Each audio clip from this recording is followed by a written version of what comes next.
And now one of the most respected investors in America is going to tell you about his secrets.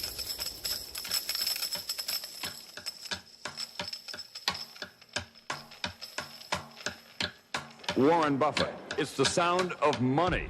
Billionaire investor Warren Buffett, the second richest man in America. He's estimated to be worth about $62 billion. It makes him the richest man in the world. You know, Buffett is not exactly what you might expect.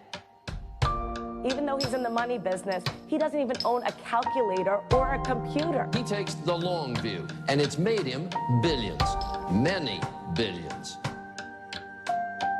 Maybe you can beat the House, but I don't think you can beat Warren Buffett. Buffett filed his first tax return at 13 years old. But he's no average billionaire, Tom. No, he certainly isn't, Matt. He's a $44 billion average Joe. Warren Buffett has an approach that doesn't make him very popular with his fellow billionaires. Warren Buffett, the boy from Nebraska who grew up to become the Wizard of Omaha. What was it about him that allowed him to become the richest man in the world? How did he do it?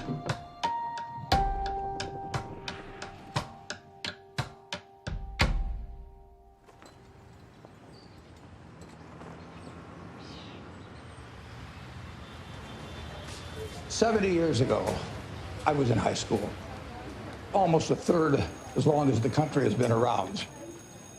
And when I was in high school, I really only had two things on my mind: girls and cars. and I wasn't doing very well with girls, so we'll talk about cars.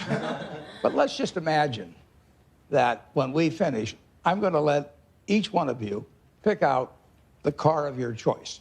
Sounds good, doesn't it? Pick it out, any color, you name it. It'll be tied up with a bow, and it'll be at your house tomorrow. And you say, well, what's the catch?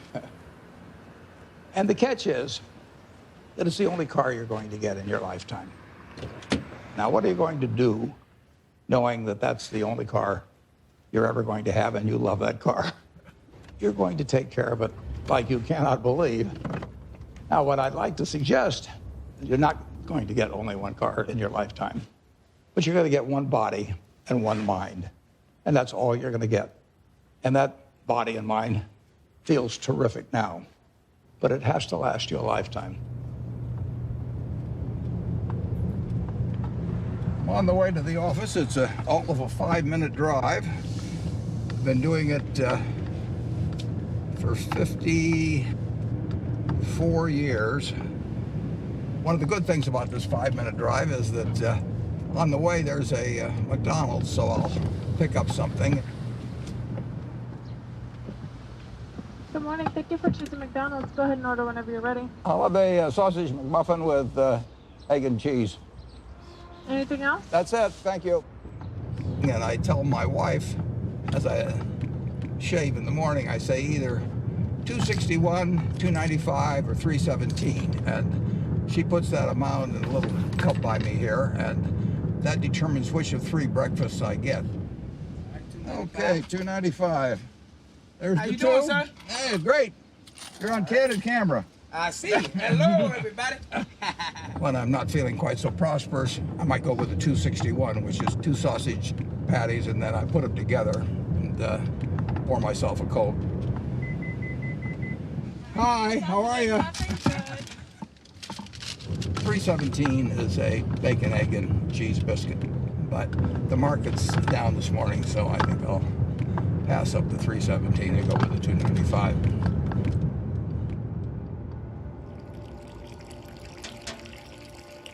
I like numbers. Started before I can remember.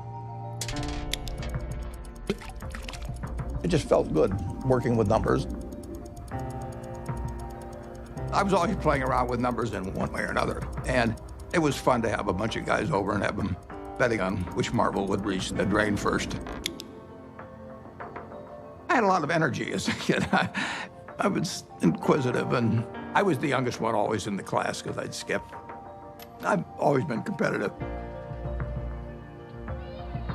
I like to read more than most kids. I really like to read a lot. My Aunt Edie gave me a copy of the World Almanac And that was heaven to me. And I can still tell you that the almost population was 214,006 in 1930. Some numbers just kind of stick with you. And very early, probably when I was 7 or so, I took this book out of the Benson Library called 1,000 Ways to Make $1,000. And one of the ways in this book was having penny weighing machines.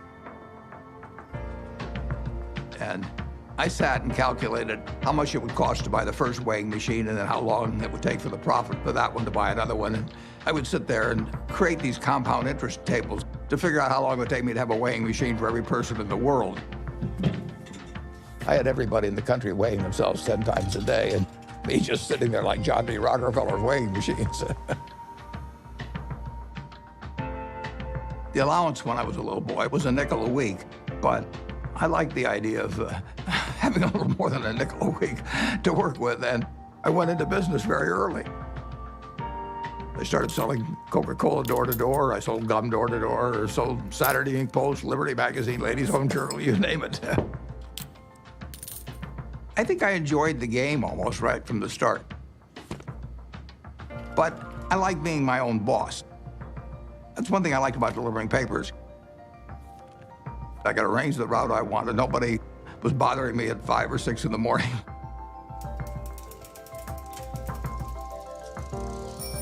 I was delivering 500 papers a day, and I made a penny a paper, but in terms of compounding, that penny turned into something else.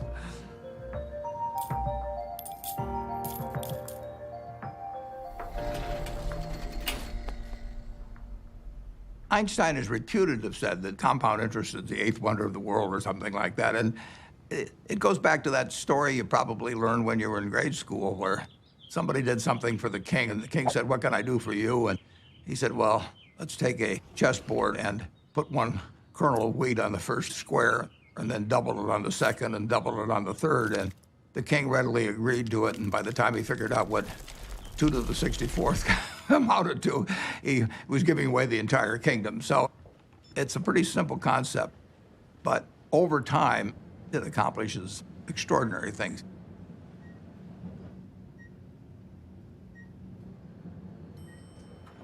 Berkshire is an amazing company. It's 4th largest company in the Fortune 500. He is the only person who has ever, from scratch, built a company that is in the top 10 of the Fortune 500.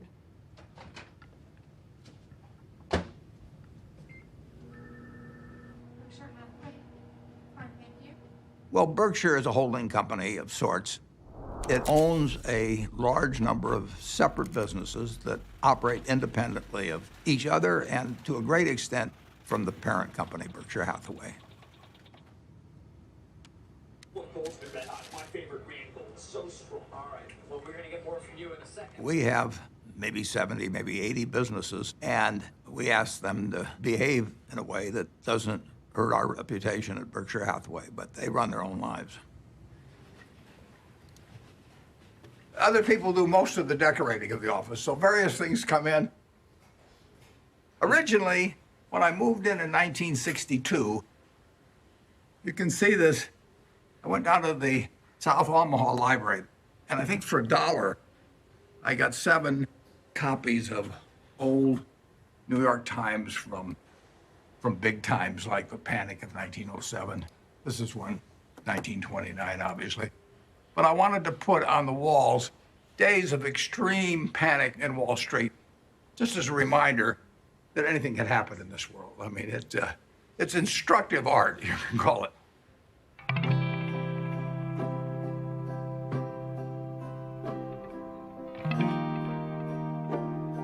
I was born in 1930 here in Omaha, Nebraska, during the stock market crash. Well, my dad lost his job in 1931, a year after I was born. He was a stock salesman, and he had what little savings he had in the bank, and so he started his own company. He worked right through the Depression.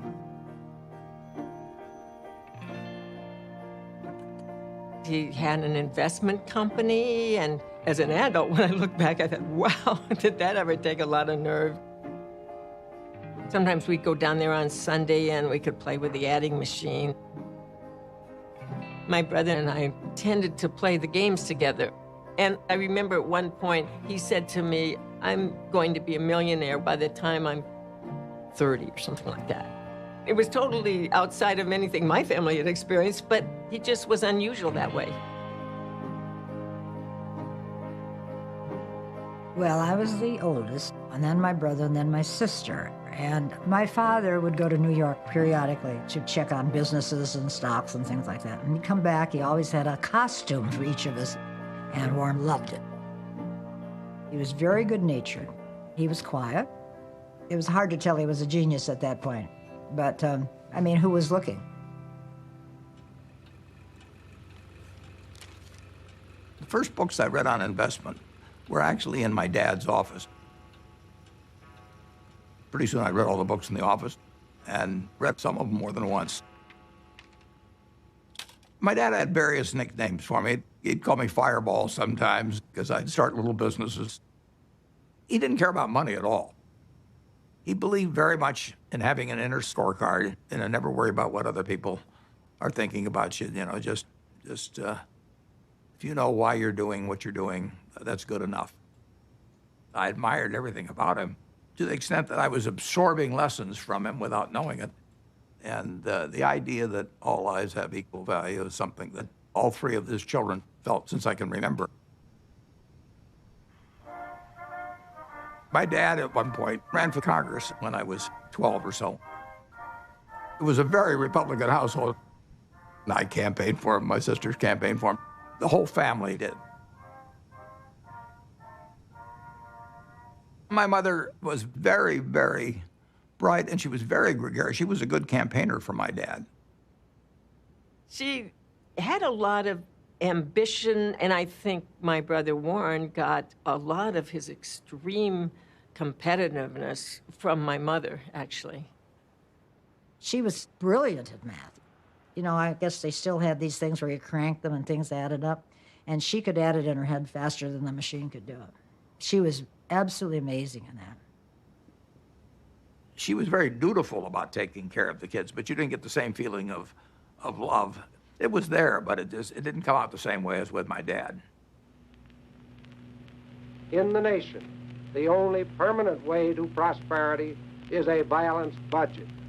Unless that goal is achieved, all post-war plans will collapse like Hitler's conquest. You have heard Congressman Howard L. H. Buffett, Republican member of the House of Representatives from Nebraska, speaking on... When I was about 12 or 13, we moved to Washington, my family, and I was mad. I was having fun in Omaha. I lost all my friends, and now I moved to a town where they were all strange. So I was very, very unhappy. At school, I just lost interest. I took pleasure in tormenting my teachers. At that time, for example, AT&T was the stock that all teachers owned for their retirement. And I decided that it would drive my teachers a little crazy if I went short the stock, because when you go short a stock, you're betting that it will go down. So I shorted 10 shares of AT&T and then brought the confirmation to school and showed these teachers that I was shorting the stock. They found me a big pain in the neck, but they did think I knew a lot about stocks. And then at home, my mother would have terrific headaches. And you didn't want to be around her when she was having the headaches. And she would lash out more. She would never do it in public. Well, I think we were terrified of her. When I'd wake up in the morning, I'd listen to hear her voice. I could tell by her voice it was going to be a terrible day or not. When she got difficult, the three children felt it. When I was at the low point, sort of, I decided that I would run away. So I talked two other guys into running away with me. We went out and we started hitchhiking. And then we got picked up by the highway patrol, and that scared the hell out of us. It's very interesting. My dad never really gave me help about doing this. But he finally said, you know, he said, you can do better than this. And just saying that, I felt I was letting him down, basically. So in all ways, He was teaching me. He never taught by telling me things. He just taught by example. He had unlimited confidence in me, even when I screwed up. And that takes you a long, long way. The best gift I was ever given was to have the father that I had when I was born.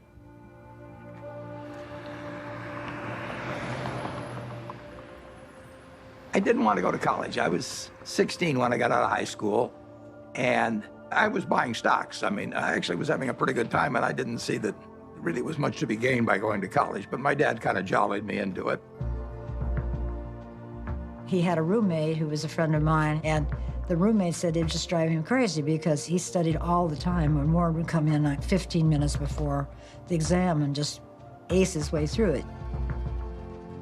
I finished in 3 years because I had enough credits, then I was in a hurry. I wanted to get out. When I got out of the University of Nebraska, I applied to Harvard Business School. They told me I was to get interviewed in a place near Chicago. I got there, and he interviewed me for about 10 minutes. And he said, forget it. You're not going to Harvard. And so now I'm thinking, what do I tell my dad? You know, this is terrible. And it turned out to be the best thing ever happened to me. Later that summer, I was looking through a catalog. And in the catalog, it had these names of people that were teaching. And one was Graham and another was Dodd. I had read this book by the two of them. So I wrote him a letter in mid-August. And I said, Dear Professor Dodd, I said, I thought you guys were dead. But now that I found out that you're alive and teaching at Columbia, I would really like to come. And he admitted me. So, you know, that it just shows you never can tell.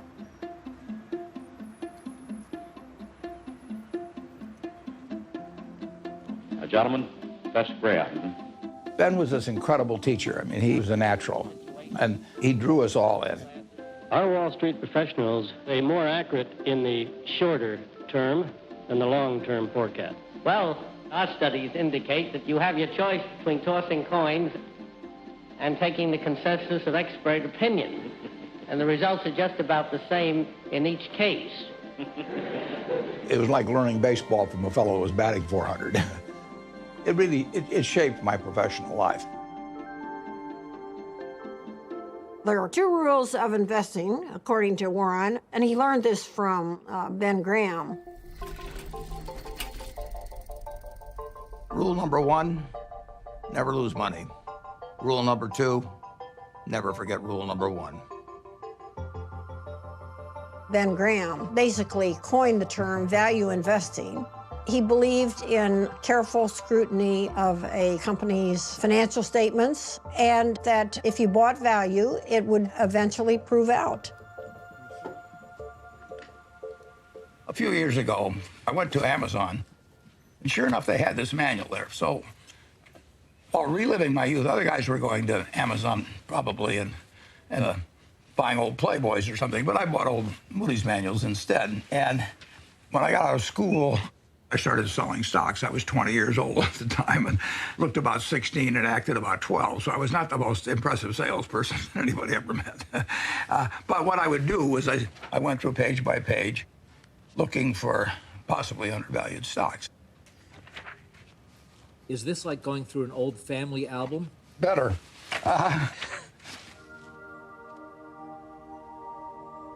When I got out of business school at Columbia, I developed pretty decent skills in terms of business, but I hadn't really come to terms with the world exactly.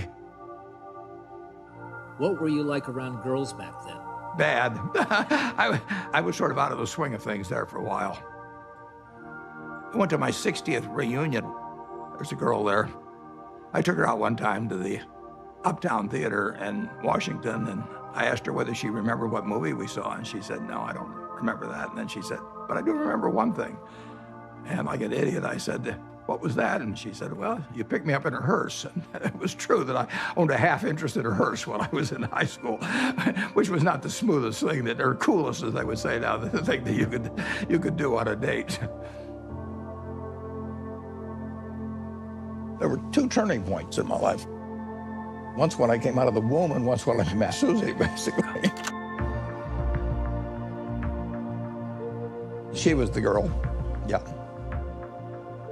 But it took her a little longer to figure out I was the boy.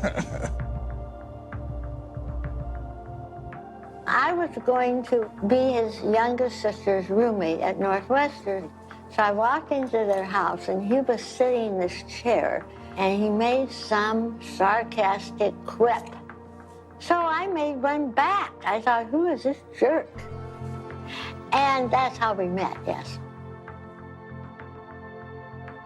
Listen, Warren is smarter than you even know. His brain is going all the time.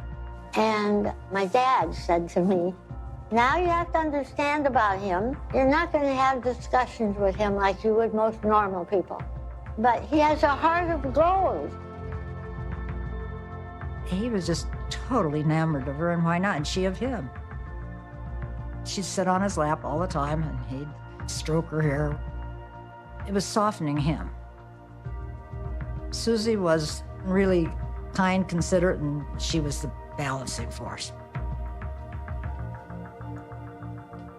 I just got very, very, very lucky. But I was a lopsided person, and it took a while, but she just stood there with a little watering can and just nourished me along and changed me. Somebody once said that the chains of habit are too light to be felt until they're too heavy to be broken. I had been terrified of public speaking. I couldn't do it. I'd throw up. And I knew if I didn't cure it then, I'd never cure it. And so I saw an ad in the paper for the Dale Carnegie course, which worked on developing your ability to speak in public. And I went down there. Be sincere. A good smile has the same effect as a puppy's tail. When a puppy wags... They made us do all these crazy things to get out of ourselves, and so we stood on tables and did all kinds of things.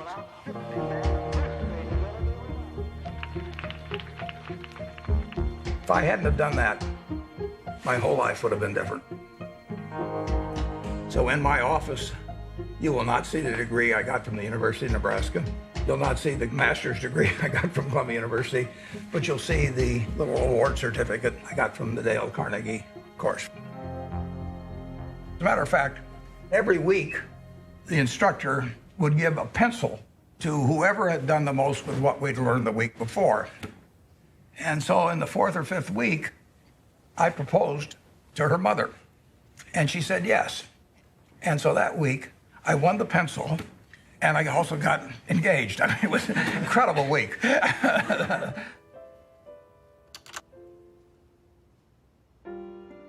Wedding day was kind of interesting because I couldn't see anything without my glasses, and I was so nervous that I just decided I'd take off my glasses and I wouldn't be able to see all those people out there.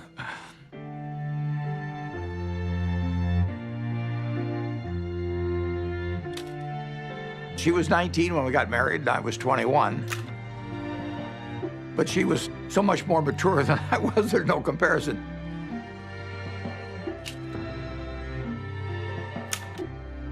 She was a better person than I was. But when you get married, it's not a question of saying I'm going to put a 14% factor in for humor and 17% for intellect and 22% for looks. It doesn't work that way. I knew it was the right decision, and it was.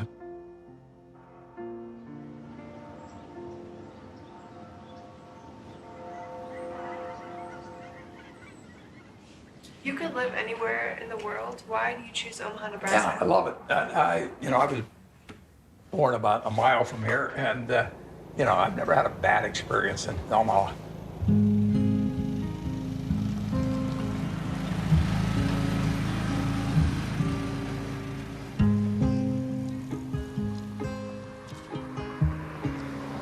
Omaha and Nebraska are home to me. Everything about it seems like home. It's a pace, it's relationships. There's a lot of continuity, there's a lot of community, there's a lot of friendship. It's a very solid place and friendly place in which to grow up and in which to conduct a business. When I came back to Omaha in early 1956, I had no idea what I was going to do. But a few months after I came back, some members of the family said, what should we do with our money? And I said, well, I'm not going back in the business of selling stocks, but if you would like to join me in a partnership, I said, I'll be glad to do it. So within a couple of months after coming back, I set up the first partnership.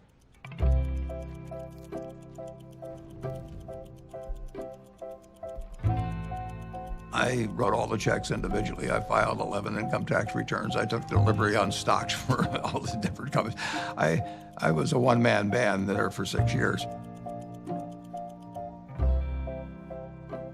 Warren would sit upstairs in his little office there, and I would bring up the name of a company, and most of the time he knew much more than I did about the company. He'd know how many shares were outstanding, he'd know the capitalization, he'd know the earnings. It was absolutely incredible. I mean, when Warren said something, it meant a heck of a lot. And I think all of us paid a lot of attention to Warren when he took a definite stand on something.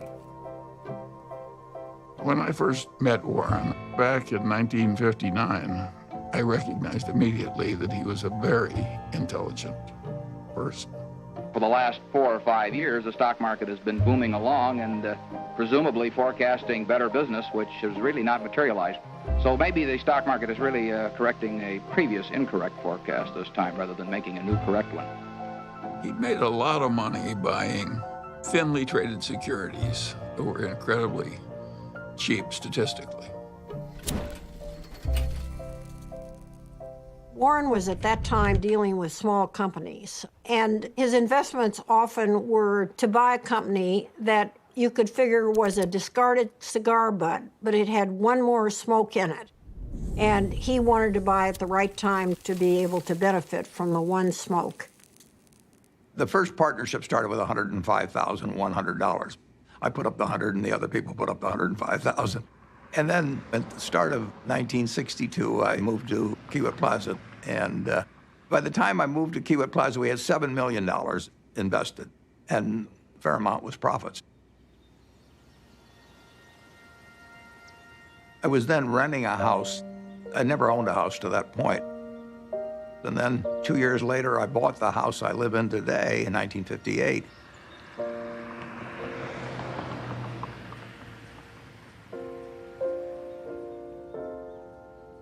We had 3 children, Susie and I. And we had them young, incidentally, which was, I think, a very good thing.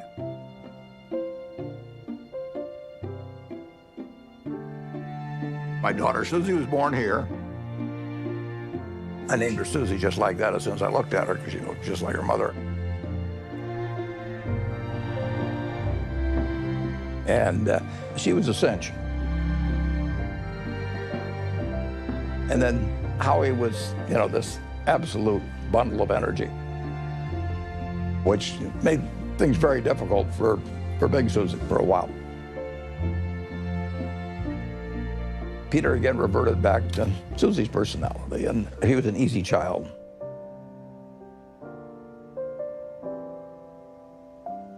Well, I would describe my childhood as normal, but who knows what normal is.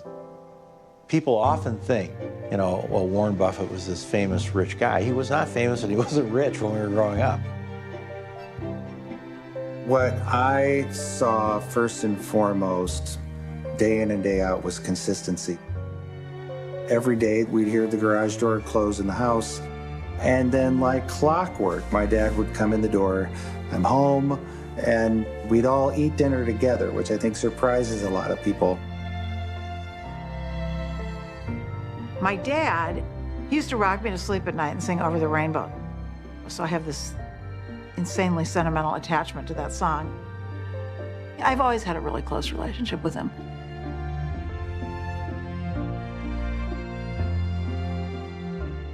I've got 3 very different kids, and they've got a common heart, which they got from their mother. She did most of the work, by far, of bringing up the children, which was probably a good thing. They have more of her qualities than mine, which I would recommend. Well, my mom was the biggest part of my life growing up. Even though I got disciplined on a regular basis, and she was usually the one doing it, she was still my best friend. She was somebody who would help anybody. I mean, whether she knew them or didn't know them, or maybe even didn't agree with them, she would still help them. She was incredibly empathetic, and she was interested in every person individually. She never cared about money or business at all. I mean, he would go around saying, I'm going to be the richest man in the world. And I think, well, it's like somebody says I play music and I'm going to be Mozart. I don't know. How does anyone know? How does anyone know? You know? So that was okay. I don't really care about that. I would say that Susie led Warren toward changing his political views. He grew up as a young Republican. His father was a Republican congressman. But Susie saw things in different ways. She was the catalyst. Freedom, freedom, freedom. What do we want now? When the children were growing up, I was very involved in civil rights. I was immersed in it, and I think that's what made Warren a Democrat. He would go with me to hear speakers. I remember that speech that Martin Luther King gave. That was one of the most inspiring speeches I've ever heard. Took me right out of my seat. My wife was with me, and we both had the same experience. It was interesting. In that speech, he talked about truth forever on the scaffold, wrong forever on the throne, but that scaffold sways the future. Well, he was going to be dead in 6 months, but that scaffold did sway the future. My wife was more active than I was, but I was 100% with her mentally. I was just working a little more on my own investments. But it did make a difference what we were going to do with the money after we made it. I thought I would pile it up over the years, then she would unpile it in terms of running one very large foundation. And I was particularly good at compounding money, and therefore society would benefit by waiting. I was genetically blessed with a certain wiring that's very useful in a highly developed market system where there's lots of chips on the table, and I happen to be good at that game. Ted Williams wrote a book called The Science of Hitting, and in it he had a picture of himself at bat and the strike zone broken into, I think, 77 squares. And he said if he waited for the pitch that was really in his sweet spot, he would bat 400, and if he had to swing at something on the lower corner, he would probably bat 235. And in investing, I'm in a no-called strike business, which is the best business you can be in. I can look at 1,000 different companies, and I don't have to be right on every one of them or even 50 of them. So I can pick the ball I want to hit. And the trick in investing is just to sit there and watch pitch after pitch go by and wait for the one right in your sweet spot. And if people are yelling, swing you bum, ignore them. There's a temptation for people to act far too frequently in stocks simply because they're so liquid. Over the years, you develop a lot of filters. And I do know what I call my circle of competence. So I stay within that circle, and I don't worry about things that are outside that circle. Defining what your game is, where you're going to have an edge, is enormously important.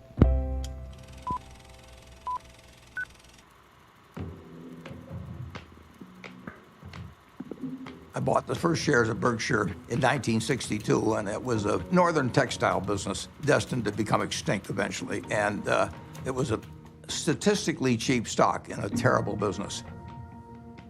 Berkshire Hathaway was closing mills, and as they closed mills, it would free up some capital, and then they would repurchase shares. So I bought some stock with the idea that there would be another tender offer at some point, and we would sell the stock at a modest profit. And at one point, the management asked me at what price we would tender our stock, and I said $11.50. And the tender offer came out a few months later, and it was at $11 3/8, which is 1/8 of a point cheaper. And that made me very mad, so I just started buying more stock. I just felt that I'd been double-crossed by the management, and in May of 1965, I bought enough so we controlled the company. and we changed the management.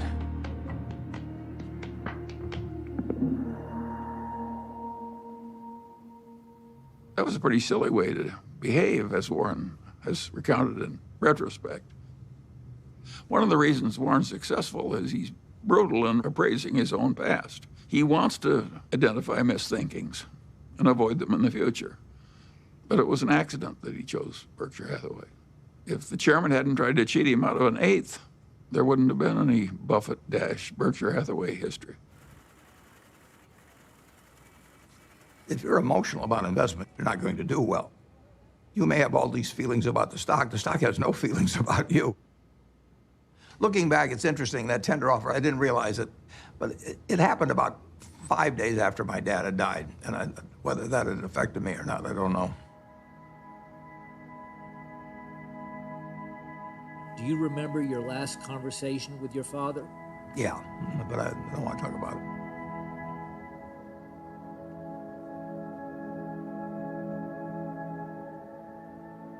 I think it just sobered him and hurt him. But Warren soldiers on.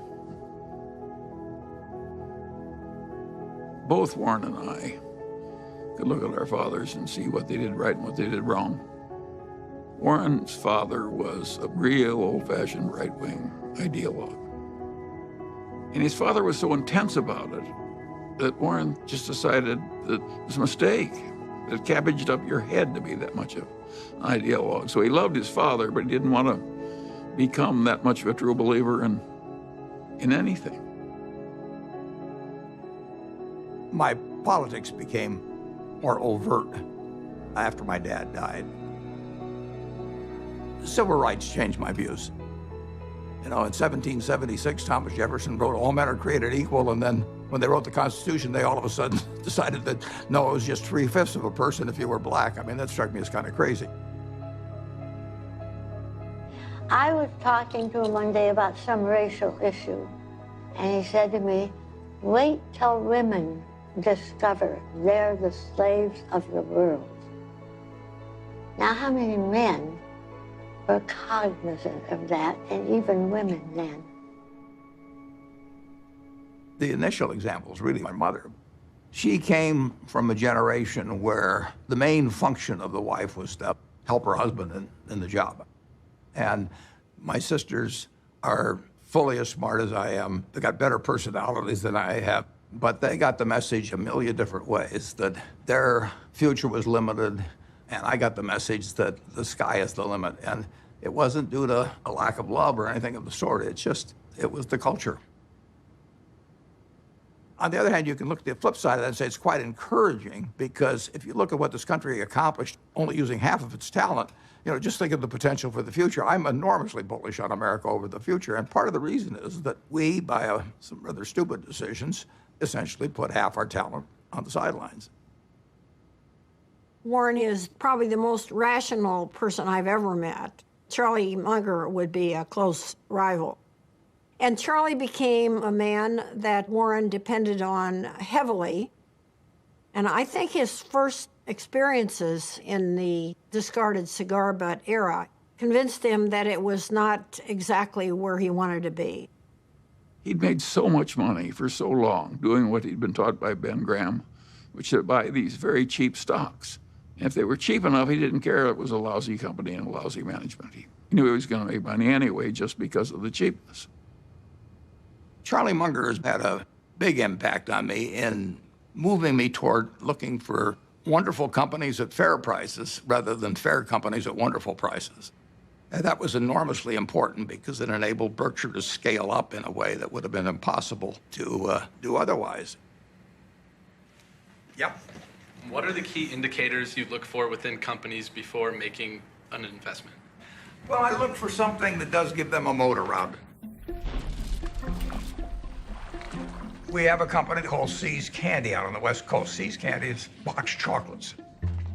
If you give a box of See's chocolates to your girlfriend on the first date and she kisses you, we own you. You know, I mean, we can raise the price tomorrow and you'll buy the same box. You're not going to fool around with success. So the key there is the response.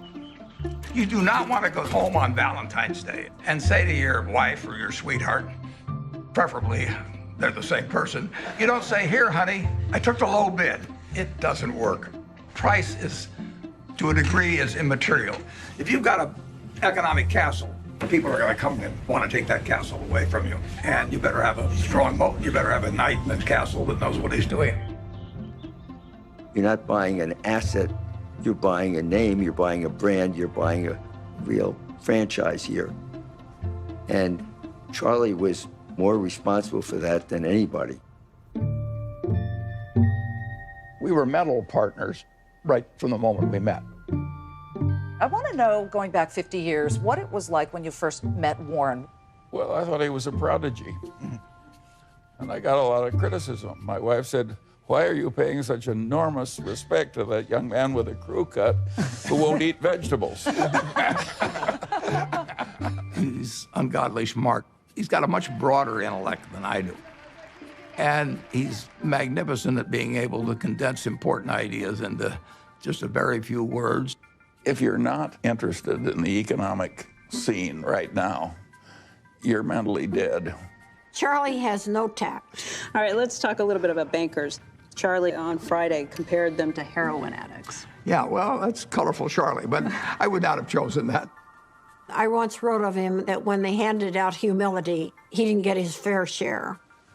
The ideal way to run a headquarters is to have one man, preferably over 80, sitting in an office by himself. Anything else is pure frippery. He's always honest in what he tells me, so I listen to him. We never had an argument. We just kind of roll with it easily. Suppose Warren doesn't want to do something that I would have done. And suppose that happens 4 times over 40 years or something. What the hell difference does it make to me? Net, the record is working out fine.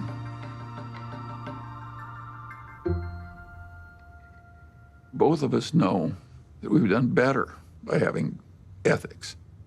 Warren's not interested in making money by cheating people.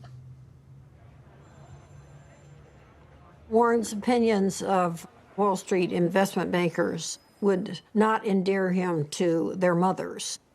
He feels that they're, for the most part, not out for their clients.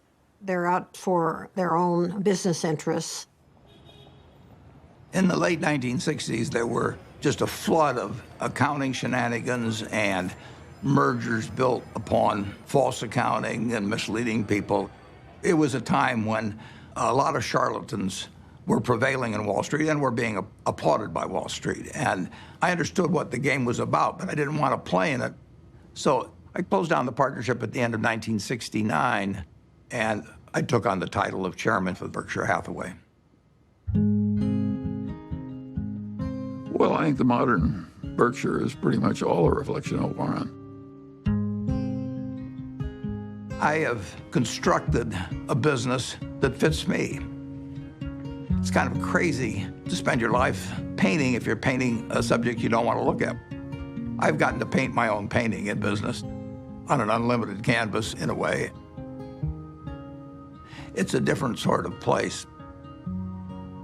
I work with a great group of people that make my life very easy and that take good care of me. We have 25 people in the office, and if you go back, it's the exact same 25, the exact same ones. We don't have any committees at Berkshire. We don't have a public relations department, we don't have investor relations, we don't have a general counsel, we don't have a human relations department. We just don't go for anything that people do just as a matter of form. It's exactly the life I like. And it's not work to me, it's just a form of play, basically.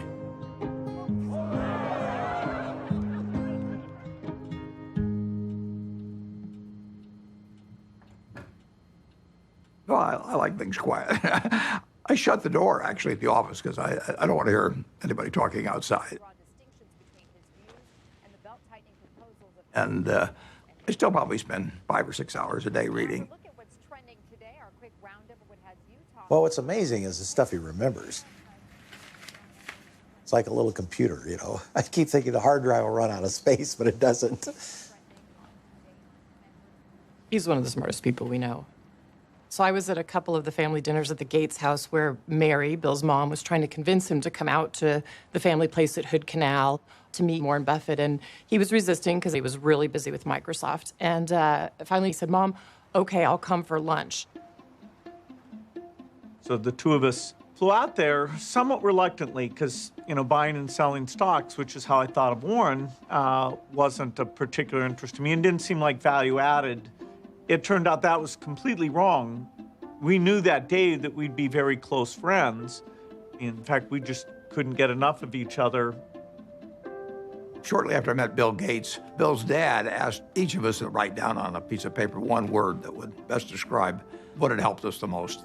Bill and I, without any collaboration at all, each wrote the word focus. Well, focus has always been a strong part of my personality. If I get interested in something, I get really interested. If I get interested in a new subject, I want to read about it, I want to talk about it, and I want to meet people that are involved in it. We both love to work hard. You know, neither of us like frivolous things. You know, he doesn't know much about cooking or art or a huge range of things. I can't tell you the color of the walls in my bedroom or my living room. I don't have a mind that relates to the physical universe well. Warren, checking the Dow. But the business universe, I think I understand reasonably well.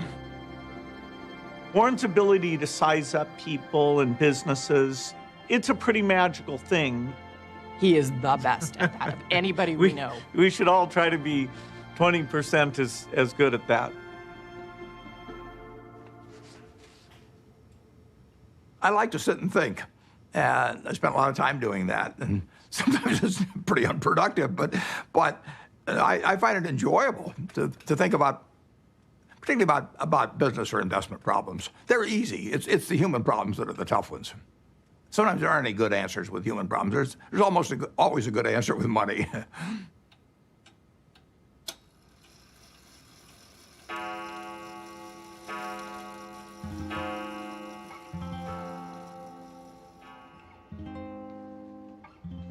He was sort of a genius.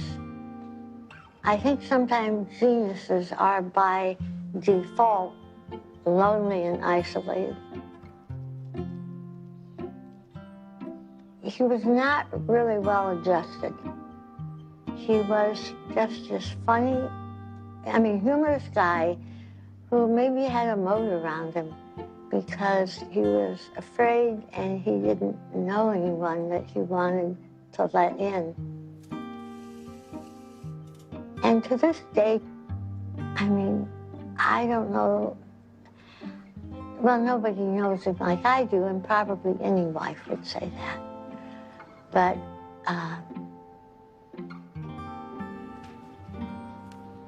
he's a loner in a sense. And it's difficult to connect on an emotional level because I think that that's not his basic mode of operation.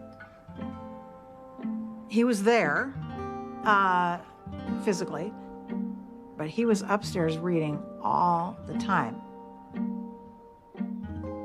I always told my mother we have to talk in sound bites.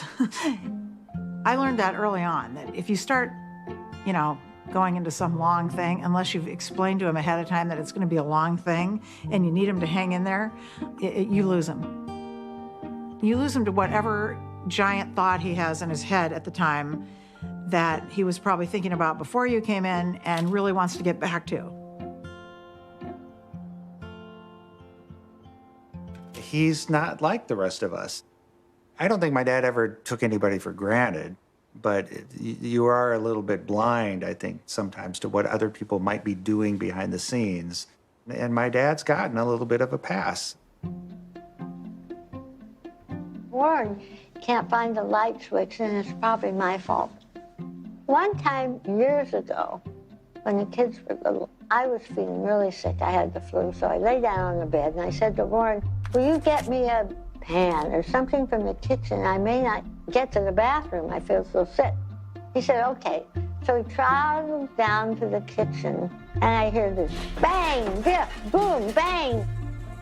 And he comes up and he brings me a colander, and I looked at it and I said, look, honey, this has holes in it.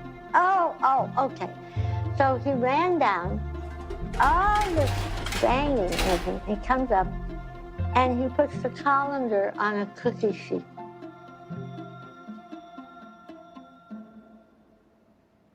Physical proximity to Warren doesn't always mean that he's there with you. He's so cerebral, you see. And that's why I learned to have my own life. We were two parallel lines, but very connected when he was open to connecting. I did make a joke at one point. I said, we could make a tape of Mom yelling, bye, Warren, I'll be back later, and then have the door slam, and you would just think she was here. I don't think he knew what she was doing most of the time. Once Howie and I were both gone, as we've gotten older, she started to see the writing on the wall here and, just started trying to figure out how she could at least have some more, she called it, a room of her own.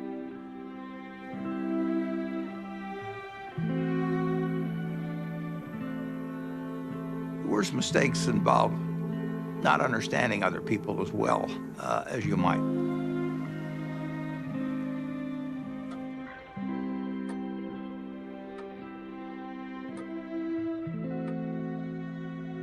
Well, she left Omaha in 1977, and there really isn't much to say about that.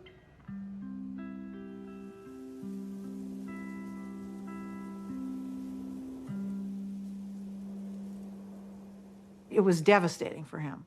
And I came home because I can't say I was mad at her exactly, but I kept thinking, how can you leave him? He can't function by himself. So my mother, she'd asked a bunch of her friends to sort of look in on him. And Astrid was one of them. So I called Astrid. I said, Astrid, will you take one, make him some soup, go over there and look after him because he's not going to make it. And it took him a while to figure it out, but he figured it out. I said, I'm not leaving you because I'll be wherever you want me when you want me. My mom moved to San Francisco, and I think one of the reasons it was important for her to leave Omaha was because she just felt like she was kind of trapped in this environment, that everybody knew who she was, that she, couldn't have her own identity. He knew that there was something she needed to do, and that she really recognized that the money gave us all and her a choice in a lot of ways that a lot of people didn't have. There was a time Warren was getting criticized that here was this very, very rich man who was getting richer every year and really wasn't giving a lot of money away. And there was terrific criticism by some people, which Warren never said anything about. The biggest thing in making money is time. You don't have to be particularly smart, you just have to be patient. Susie didn't want to wait as much as I did, but she never quite appreciated compounding like I did. That is a disagreement we have. I run a foundation now. I think we should be giving more money away. But I understand why we don't, because it's business. To me, the crux of it is that it wasn't the money itself. You can see that in the way he lives. I mean, he doesn't buy huge paintings or build big houses or anything like that. It's all mental with him. And the money is his scorecard. And he used to say to me, everybody can read what I read. It's a level playing field. And he loves that because he's competitive. And he's sitting there all by himself in his office reading these things that everybody else can read. But he loves the idea that he's going to win. I'll tell you how you do it. Have you ever seen a juggler juggle 25 milk bottles? How did he ever get to do that? The answer is he started with 1 bottle, then 2, then 3, and just kept doing it, and pretty soon he was at 25. And that's the way we did it. So basically, we started out with cash and ended up buying a bunch of businesses, including insurance companies. Insurance is in itself a profitable business, but it has the additional advantage of creating something that's called float. And float is the money that hangs around Berkshire while a claim is waiting to be paid. And Warren turned out to have an extraordinary ability to use the money thrown off by the float to buy companies that fed the growth of Berkshire. In 1983, Mrs. B cashed in on her business by selling control for $55 million to a company owned by investor Warren Buffett.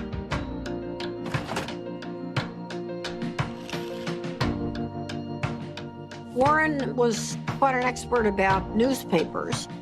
He got interested in the Post because he recognized it as a greatly undervalued company. He had to write me a letter. Dear Mrs. Graham, I've just bought 5% of your company, and I mean you no harm. And I think it's a great company. I know it's Graham-owned and Graham-run, and that's fine with me. And I thought, whoa, this guy's really terrific. He used to come to board meetings with about 20 annual reports, and he would take me through these annual reports. I mean, it was like going to business school with Warren Buffett. Kay Graham did introduce Warren to the world of Washington, entirely different group than he had ever dealt with before. It was clear that working with Kay gave him a different kind of confidence, and he was the star. Everyone wants to hear what Warren Buffett has to say. The Oracle of Omaha, building his image and having some fun. Berkshire shares have increased more than 2,000% in value. One of the largest market capitalizations in the world, and it could grow a lot larger since Warren Buffett shows no sign of slowing down. So how did he do it? By investing in what he knows and understands. Good old-fashioned American brands like Coca-Cola, Fruit of the Loom, and Dairy Queen. What inspired you? This inspired me. Find what you like. Is that what Yeah, absolutely. Today, the Coca-Cola Company will sell almost 2 billion 8-ounce servings of one form or another of Coca-Cola products. Now, if you get an extra penny a day, a penny a serving, that's $20 million a day. That's $7.3 billion a year from 1 penny more. When you own Coca-Cola, you own a little piece of the minds of billions and billions of people. That is really good. Who's got the most $100 bills these days? Well, his name is Warren Buffett in this country, and he has just displaced his friend Bill Gates as the richest businessman in the world.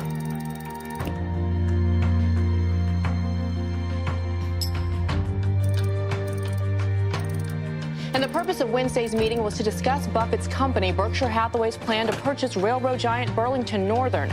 Valued at $26 billion, this would be Buffett's largest acquisition ever. He's created Berkshire from virtually nothing into hundreds of billions of dollars of market cap. Nobody else has a record like that. He wanted to have an outstanding reputation, that he never really upset the apple cart when he bought a business, that he kept the management in place. He was establishing a reputation that paid off later in life. It's been building and building ever since I've known him.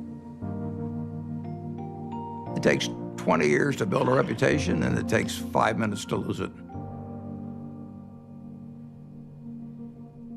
When Warren made his investment in Solomon, I was one of the people, along with many, many others, who were quite amazed because he had taken a very critical tone in talking about investment bankers and about their greed.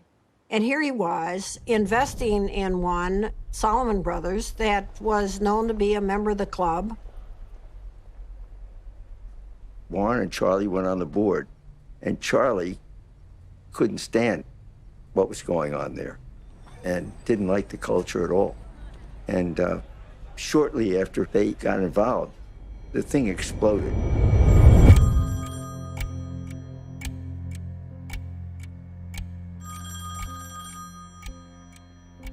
In 1991, on a terrible day in August, I got a call, and the two top officers of Solomon were on the other end, and they said that we had a problem. This is NBC Nightly News. Good evening. It is the kind of scandal that rocks Wall Street and raises questions about the integrity of our financial institutions. With the giant securities firm of Solomon Brothers under investigation for improper trading of treasury bonds. Solomon admitted it exceeded the limits of trading in government bonds, once by buying bonds in the name of a customer who didn't even know about the deal. Solomon Brothers is under investigation by the Treasury Department, the Federal Reserve, the SEC, and the Justice Department. But more important than the fate of the firm itself is the impact their actions could have on the public trust and on the credibility of the American market worldwide. The company owed $150 billion. It owed more money than any other private company in the United States at the time. And that night, I met with the man that ran the Federal Reserve of New York, who was the sheriff, in effect. And I said, I've never really owed very much money before. I said, I've got a little mortgage on a house, but $150 billion is a little staggering. And I was hoping he would say, well, don't worry, Warren, we'll give you a few weeks to breathe. And he said to me, prepare for any eventuality.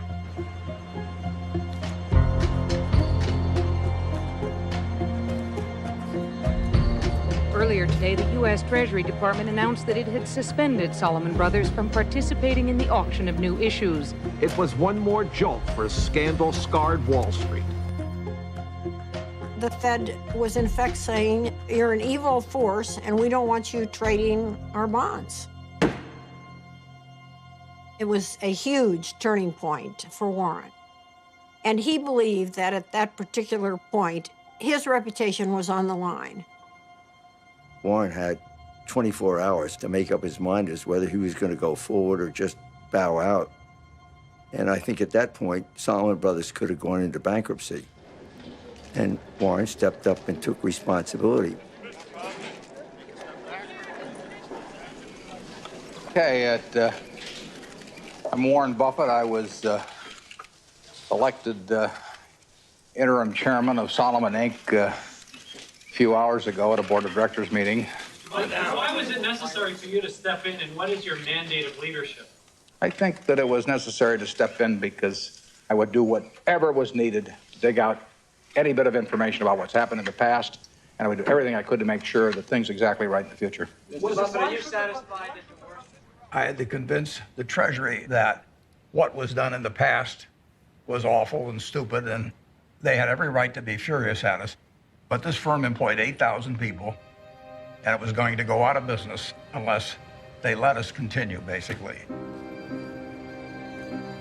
Warren believed that there was a too big to fail scenario. The term was not used then, but he believed that Solomon was too big to fail. And if Solomon went down, it would take other important parts of Wall Street with it. We had this death knell from the Treasury, so I called the Treasury. Nick Brady was the secretary. I'm pleading for my life, and I'm sure my voice was cracking and everything else. I said, Nick, this is the most important day of my life. And that I really did feel that it was going to be a colossal disaster. He wasn't sure I was right at all. In fact, he probably thought I was wrong, but he knew that I felt what I was saying. So the Treasury modified its order, and in effect, of course, it was quite an endorsement. It was huge.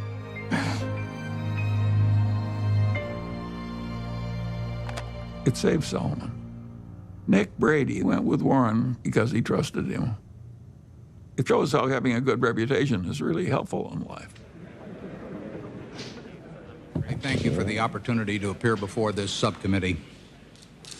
I would like to start by apologizing for the acts that have brought us here. The nation has a right to expect its rules and laws to be obeyed. But I also have asked every Solomon employee to be his or her own compliance officer. After they first obey all rules, I then want employees to ask themselves whether they are willing to have any contemplated act appear the next day on the front page of their local paper to be read by their spouses, children, and friends.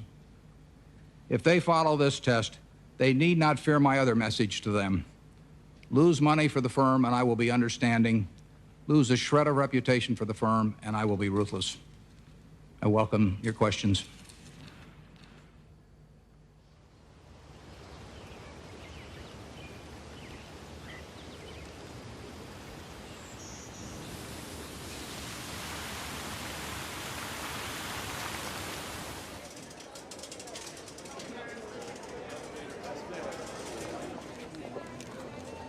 It's been 50 years since I formally took control of Berkshire Hathaway, and step by step, we've created something that is kind of what I dreamt we might create over time, but it took a lot of time to do it. It never seemed like we were making that much progress on any one day, but compound interest works. When you think back 50 years ago when you founded this company, did you ever imagine it would be the 5th largest company in the world? No, I didn't. But if I was thinking about it, I wouldn't have thought in terms of being the 5th, or the 4th, or the 3rd. You would have wanted number 1. Well, I mean, if you're going to dream, you might as well dream.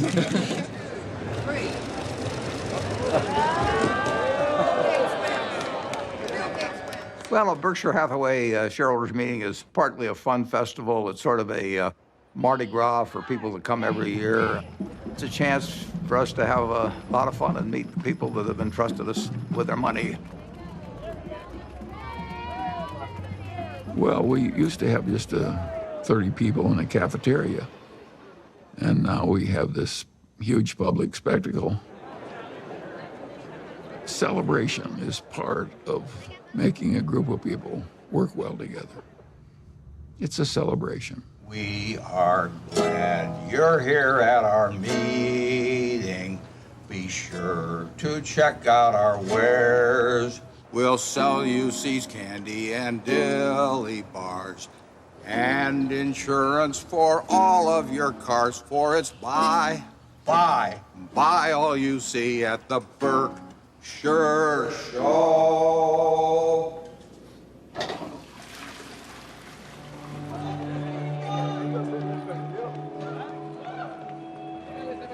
He truly loves to do what he does.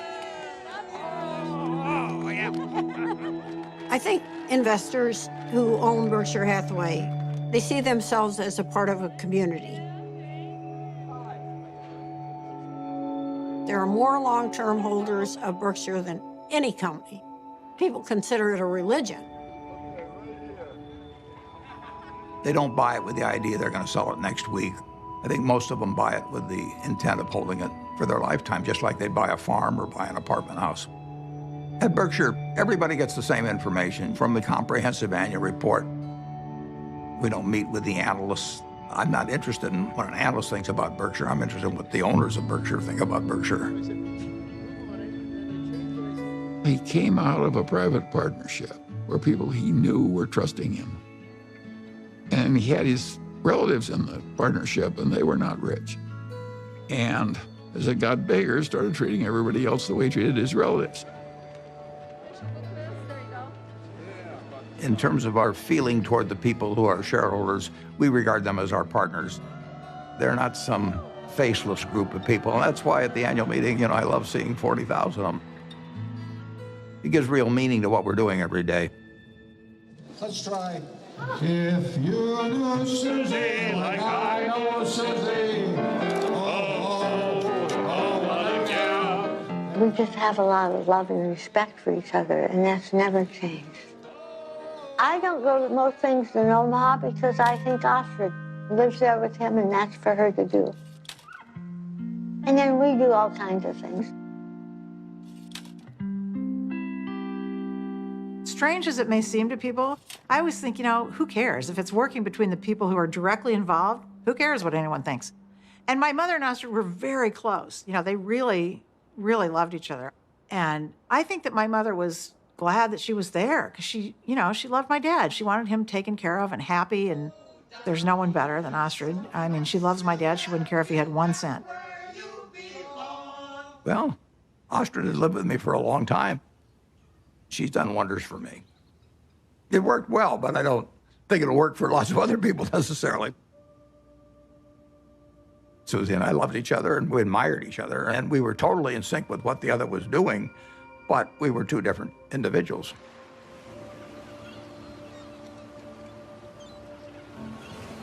The first time Warren came out to San Francisco, we took a walk and he looked around, and he's not very visual. He was looking around and he said, this is your city.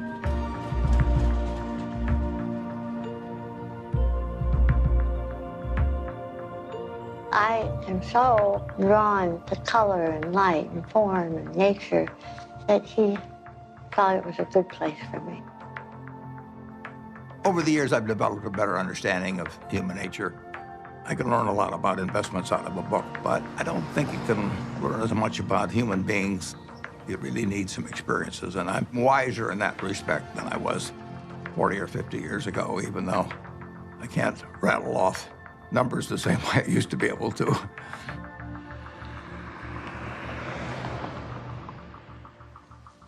Well, I think that what we do reflects who we are. That's true for everybody in this room.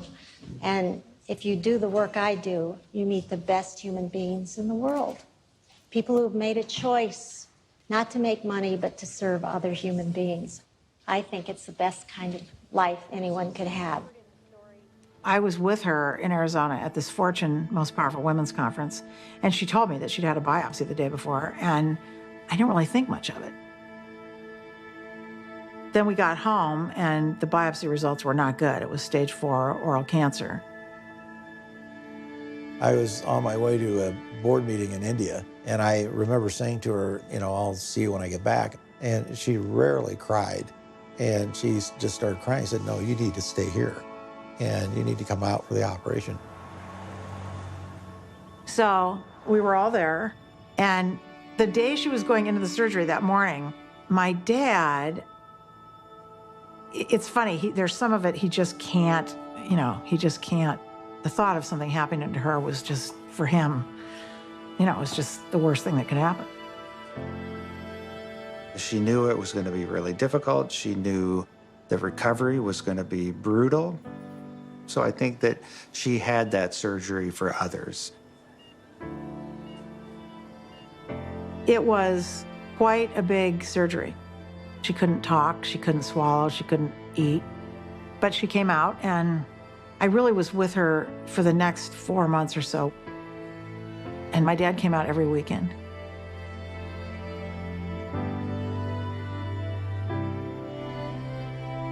And in a few months, she was doing better.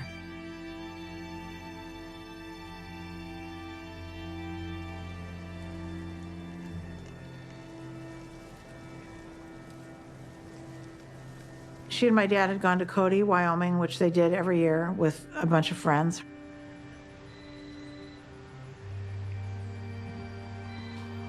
And my dad called, this was, 8 o'clock at night or something. And he said, something happened to Mom. I'm in an ambulance. You need to come. I actually thought something happened to my dad. I don't know why I thought that, but I guess I thought, my mom had this recovery, it was successful, and why would anything happen to her?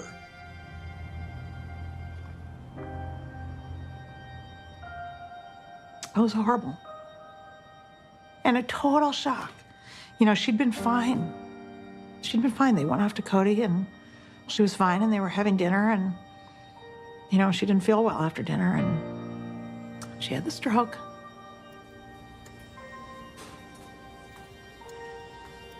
We went into the hospital room, and my dad was sitting there. He'd been sitting there all night, holding her hand. I was so proud of him, because when it came down to it, he knew what he was supposed to do, and he did it, which was nothing. So my dad went to sleep, and I sat with her, and I just kept putting my hand on her heart to see if she was breathing. And at one point, I didn't feel anything. So I went out and I got the nurse. And I said, can can you come in here? And she said, no, she's gone. So I have to say one of the worst moments of my life was waking my dad up to tell him that.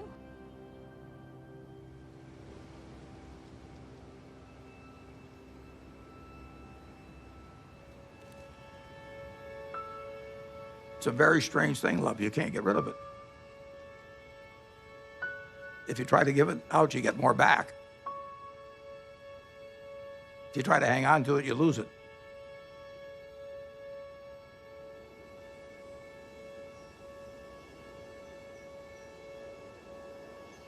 Susie really put me together.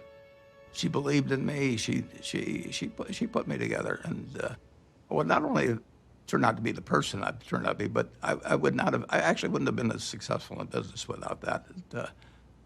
She made me more of a whole person.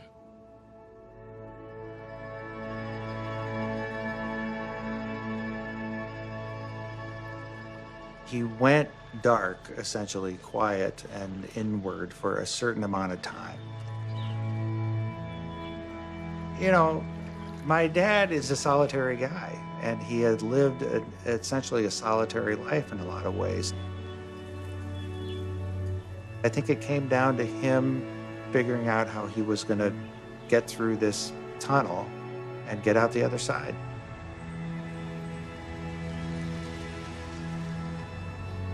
In my head at the time, I thought, God, I don't know if he'll ever get out of bed. But he did.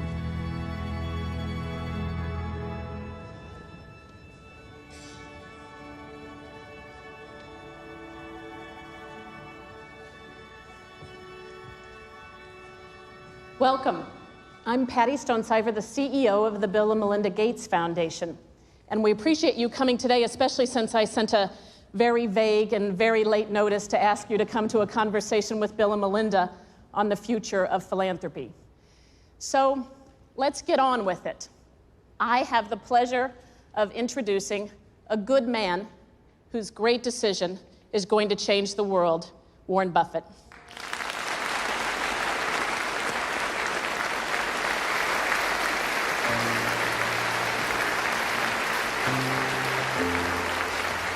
A remarkable decision tonight from one of the richest men in the world. Mega billionaire Warren Buffett says he is giving away most of his fortune to charity. Buffett has pledged to give away the bulk of his fortune to the Bill and Melinda Gates Foundation, and giving more than 15% of his money to foundations started by his 3 children and his late wife, Susan. One global health activist called what Buffett did today one of the most remarkably selfless acts that history will ever record. That's a better hand than I get at a Berkshire Hathaway meeting. I'd like to thank you for coming. It's a great day for me. It's a great day for my family. My wife, Susie, and I had planned that whatever I made would go back to society. And originally, I thought she would outlive me and that she'd make the big decision on it. But since her death, I had to rethink the best way to get the money into society and have it used in the most effective way. And I had a solution staring me in the face. It was completely out of the blue. I mean, amazing. The largest single gift ever given was what he gave away that day. I'd like to ask the people representing those various foundations to come out. First 3 letters are easy to sign. I just signed Dad.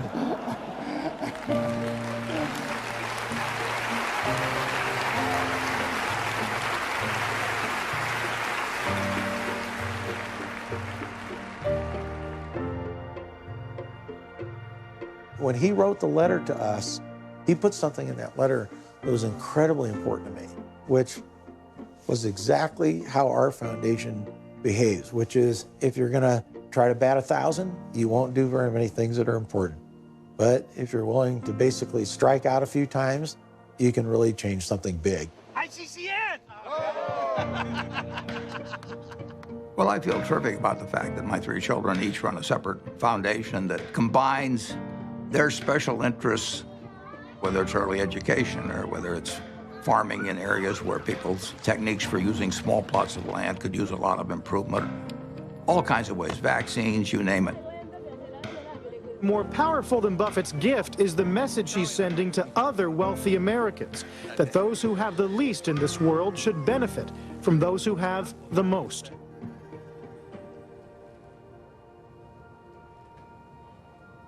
In my entire lifetime, everything that I've spent will be quite a bit less than 1% of everything I make. The other 99% plus will go to others because it has no utility to me. So it's silly for me to not transfer that utility to people who can use it. It's doing me no good.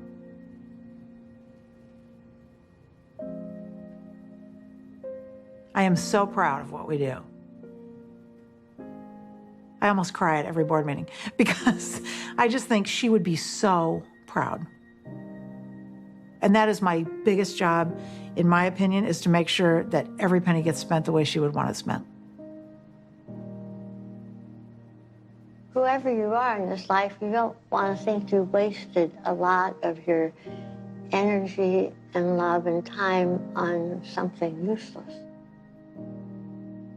I always thought I'd marry a minister or a doctor or somebody out doing some valuable service to human beings. And the fact that I married somebody who makes just piles of money is really the antithesis of what I ever thought.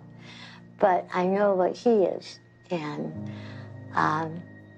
he is, there's no finer human being than who he is.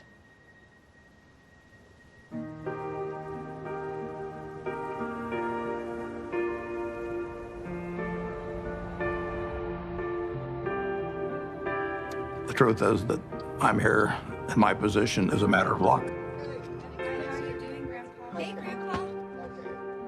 When I was born in 1930, the odds were probably 40-1 against me being born in the United States. I did win the ovarian lottery on that first day, and on top of that, I was male. Put that down as another 50-50 shot, and now the odds are 80-1 against being born a male in the United States. And it was enormously important in my whole life. To think that that makes me superior to anyone else as a human being is just, I can't follow that line of reasoning. Terrific. Okay, good luck. I think I was lucky to have been standing alongside Warren Buffett while he was becoming Warren Buffett. He has developed over the years. He's broadened. His values extend through all of his life. He wants to lead a life that he and his father, if his father was still living, would say was a good one. I think he's going to end up in the history books 100 years from now. I'm not sure what role he's going to be assigned. Will he be famous for what he did as an investor or as a philanthropist?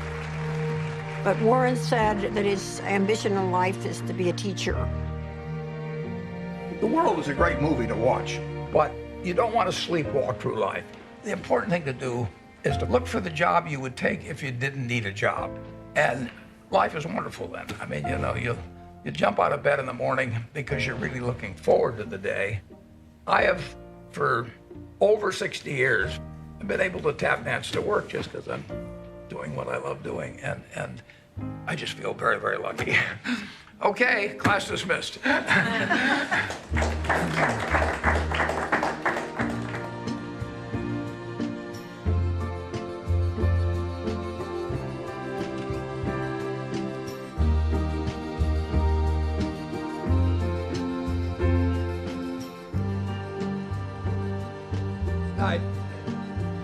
Do you fear death? No, I don't. I've had a terrific life. I feel, you know, it's going to happen. And I have no idea what happens after it. I'm an agnostic, so it may be terribly interesting. It may not be interesting at all. We'll find out. But physically, I'm pretty well depreciated. I'm getting down to salvage value.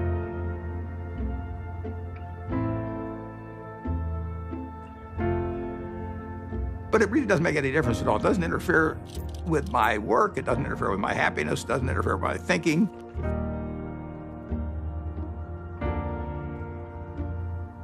I don't feel any diminution in my enjoyment of life or enthusiasm for life at all. In fact, in a sense, the game that I'm in gets more interesting all the time. It's a competitive game, it's a big game, and I enjoyed the game a lot.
Upon a star and wake up where the clouds are far behind me,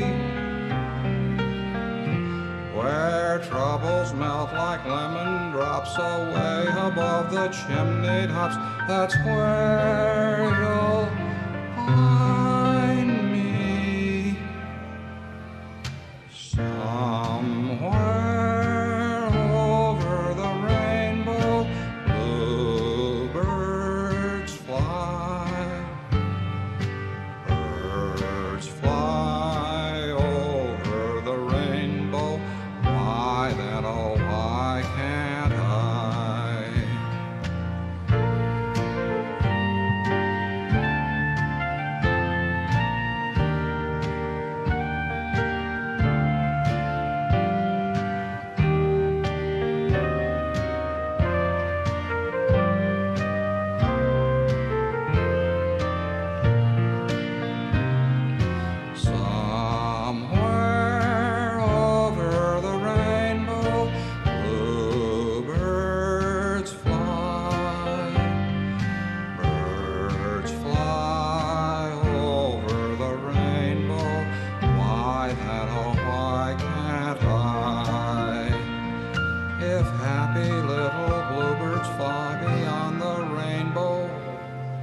Why, oh, why can't I? Good night, Susan.